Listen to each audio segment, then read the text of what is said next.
ವಿದ್ಯಾರ್ಥಿಗಳಿಗೆ ಉತ್ತಮ ಬದುಕು ಕಟ್ಟಿಕೊಳ್ಳುವ ಶಿಕ್ಷಣದ ಜೊತೆಗೆ ಸಂಸ್ಕಾರ, ಶಿಸ್ತು ಹಾಗೂ ಉತ್ತಮ ಮನೋಭಾವನೆಗಳುಳ್ಳ ವಿದ್ಯಾರ್ಥಿಗಳನ್ನು ಇಂದಿನ ಸಮಾಜಕ್ಕೆ ಕೊಡುಗೆಯಾಗಿ ನೀಡಿರುವ ಇತಿಹಾಸ ಚಾಕವೇಲು ಪ್ರೌಢಶಾಲೆಯ ಶಿಕ್ಷಕ ವೃಂದದವರಿಗೆ ಮಾತ್ರ ಸಲ್ಲುತ್ತದೆ ಎಂದು ನಿವೃತ್ತ ಕ್ಷೇತ್ರದ ಶಿಕ್ಷಣಾಧಿಕಾರಿ ಬಿ ನಾರಾಯಣ ರೆಡ್ಡಿ ಹೇಳಿದ್ದಾರೆ. ಈ ಶಾಲೆಗಾಗಿ ಸತತವಾಗಿ ಪ್ರಾಮಾಣಿಕವಾಗಿ ಕಾರ್ಯನಿರ್ವಹಿಸಿ ಈ ಶಾಲೆಯ ಅಭಿವೃದ್ಧಿಗಾಗಿ ದುಡಿದಂಥ ಶೈಕ್ಷಣಿಕ ಕ್ಷೇತ್ರದಲ್ಲಿ ಸಾಕಷ್ಟು ತನ್ನ ಪ್ರತಿಭೆಗಳನ್ನು ತೋರಿದೆ. ನೂತನ ಚೇಳೂರು ತಾಲೂಕಿನ ಚಾಕವೇಲು ಗ್ರಾಮದ ಸರ್ಕಾರಿ ಪ್ರೌಢಶಾಲಾ ಆವರಣದಲ್ಲಿ ಶಾಲೆಯ 1991-92ನೇ ಸಾಲಿನ ವಿದ್ಯಾರ್ಥಿ ಬಳಗದ ವತಿಯಿಂದ ಆಯೋಜಿಸಿದ್ದ ಗುರುವಂದನಾ ಹಾಗೂ ಸ್ನೇಹ ಸಮ್ಮಿಲನ ಕಾರ್ಯಕ್ರಮವನ್ನು ಉದ್ಘಾಟಿಸಿ ಮಾತನಾಡಿದ್ದಾರೆ. ಮನುಷ್ಯನ ಬದುಕು ಸುಂದರವಾದ ಸುಳ್ಳು, ಅಂತಹ ಬದುಕನ್ನ ಎಲ್ಲರೂ ಪ್ರೀತಿಸುತ್ತಾರೆ. ಮನುಷ್ಯನ ಜೀವನ ಕಠೋರವಾದ ಸತ್ಯ, ಅಂತಹ ಸತ್ಯ ಜೀವನವನ್ನ ಅರ್ಥೈಸಿಕೊಂಡಾಗ ಮಾತ್ರ ಮನುಷ್ಯನ ಜೀವನ ಮುಂದೆ ಸಾಗುತ್ತದೆ, ಇಲ್ಲದಿದ್ದರೆ ಚಿಗುರುವ ಹಂತದಲ್ಲಿ ಬಾಡುತ್ತದೆ. ಮಗುವಿನಿಂದ ಸೃಷ್ಟಿಯಾಗಿ ಹೆಣದೊಂದಿಗೆ ಮುಕ್ತಾಯಗೊಳ್ಳುವ ಮನುಷ್ಯನ ಜೀವಿತ ಕಾಲದಲ್ಲಿ ಸಮಾಜಕ್ಕೆ ಒಳಿತನ್ನ ನೀಡುವ ಹಾಗೂ ಪರೋಪಕಾರಿ ಕೆಲಸಗಳನ್ನ ಮಾಡಿ ಇತರರಿಗೆ ಮಾದರಿ ಆಗಿ ಸಮಾಜಮುಖಿ ಕೆಲಸಗಳನ್ನ ಮಾತ್ರ ಜೀವನದಲ್ಲಿ ಅಳವಡಿಸಿಕೊಳ್ಳಬೇಕಾಗಿದೆ. ಇದಕ್ಕೆ ಉತ್ತಮ ಉದಾಹರಣೆ ಚಾಕವೇಲು ಸರ್ಕಾರಿ ಪ್ರೌಢಶಾಲೆಯಲ್ಲಿ ವ್ಯಾಸಂಗ ಮಾಡುತ್ತಿರುವ ಹಳೆ ವಿದ್ಯಾರ್ಥಿಗಳ ಮನೋಭಾವನೆ, ಸೇವೆ, ಕೊಡುಗೆ, ಸಂಸ್ಕಾರ ಸಾಕ್ಷಿಯಾಗಿದೆ.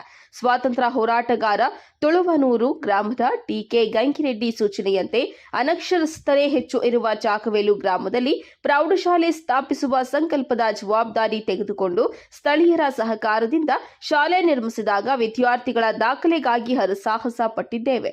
ಇಲ್ಲಿ ಕೆಲಸ ನಿರ್ವಹಿಸುವ ಶಿಕ್ಷಕರಿಗೆ ನೀಡಬೇಕಾಗಿರುವ 50 ರುಗಳ ಸಂಬಳಕ್ಕಾಗಿ ಈ ಭಾಗದ ರೈತರ ಬಳಿ ದೇಣಿಗೆ ಸಂಗ್ರಹಿಸಿದ್ದೇವೆ.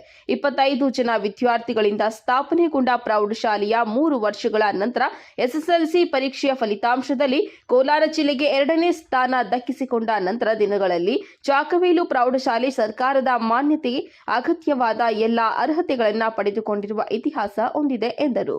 ಈ ಕಾರ್ಯಕ್ರಮದಲ್ಲಿ ವಿದ್ಯಾರ್ಥಿಗಳು ಹಾಗೂ ಶಿಕ್ಷಕರ ನಡುವಿನ ಅವರ ಪಾಠ ಪ್ರವಚನಗಳು ಹಾಗೂ ಬೆಳೆದು ಬಂದ ಬಗೆಯ ಬಗ್ಗೆ ಮೆಲುಕು ಹಾಕುತ್ತಾ ಎಲ್ಲ ಗುರು ವೃಂದದವರಿಗೂ ಆತ್ಮೀಯವಾಗಿ ಸನ್ಮಾನಿಸಿ ಅಭಿನಂದಿಸಲಾಯಿತು. ಈ ಸಂದರ್ಭದಲ್ಲಿ ನಿವೃತ್ತ ಶಿಕ್ಷಕರಾದ E V. Reddappa, B L Lakshmanareddy, Jayaramareddy, B Venkateshamurthy, Ramakrishna, Vajjiyamma, K Muttareddy, A R. Krishnareddy, B N Shivareddy, ಸಿಬ್ಬಂದಿ ಶಿವಪ್ಪ, ಶ್ರೀನಿವಾಸ, ಹಳೆ ವಿದ್ಯಾರ್ಥಿಗಳು ಹಾಗೂ ಸಾರ್ವಜನಿಕರು ಹಾಜರಿದ್ದರು. ವರದಿ ಗೋಪಾಲರೆಡ್ಡಿ, ನಂದಿ ಟಿವಿ, ಬಾಗೇಪಲ್ಲಿ.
ಮತ್ತೆ ಭೂಮಿ ಮೇಲೆ ಪುನರ್ಜನ್ಮ ಪಡಿತಕ್ಕಂಥದ್ದು, ಹುಟ್ಟು ಬರುವಂತಹದ್ರಲ್ಲಿ ವಿಮುಕ್ತಿಯನ್ನು ಪಡಿತಕ್ಕಂಥದ್ದೇ ಮೋಕ್ಷ ಅಥವಾ ಮುಕ್ತಿ ಅಂತ ಕರಿತೀವಿ.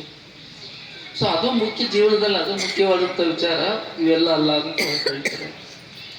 ಸೊ ಮುಕ್ತಿ ಮೋಕ್ಷ ಪಡೆಯುವುದಕ್ಕೆ ಏನು ಸಾಧನ, ಒಂದು ಮಾರ್ಗ ಏನು ಅಂತಂದ್ರೆ ಅವ್ರು ಹೇಳುವಂಥದ್ದು ಜ್ಞಾನ ಬೇಕು.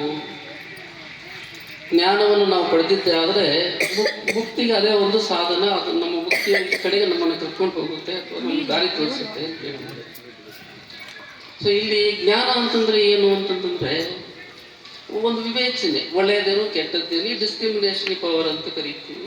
ಒಳ್ಳೆಯದು ಕೆಟ್ಟದ್ದು, ಸತ್ಯ ಅಸತ್ಯ, ಪಾಪ ಪುಣ್ಯ, ಸನ್ಮಾರ್ಗ ದುಷ್ಟ ಮಾರ್ಗ, ಇವಲ್ಲಿ ಏನಿದೆ ಈ ವ್ಯತ್ಯಾಸ, ಒಳ್ಳೆಯದು ಕೆಟ್ಟದ್ರ ಮಧ್ಯೆ ವ್ಯತ್ಯಾಸವನ್ನು ಗುರುತಿಸಿ ಒಳ್ಳೆಯ ಮಾರ್ಗವನ್ನು ಆಯ್ಕೆ ಮಾಡಿಕೊಂಡು ಜೀವನವನ್ನು ನಡೆಸ್ತಕ್ಕಂತಹ ಒಂದು ಜ್ಞಾನವನ್ನೇ ನಾವು ಜ್ಞಾನ ಅಥವಾ ತಿಳುವಳಿಕೆ ಅಂತ ಕರಿತೀವಿ ಅಂತ ಹೇಳುತ್ತೆ.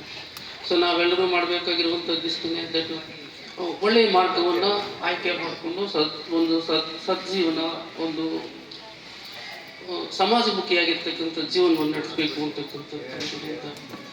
ಇಲ್ಲಿ ವಿವೇಕಾನಂದರು ಒಂದು ಮಾತು ಹೇಳ್ತಾರೆ, we cannot see outside that we are not inside ಅಂತ ಹೇಳ್ತಾರೆ. We cannot see outside that we are not in inside ಅಂತೀವಿ.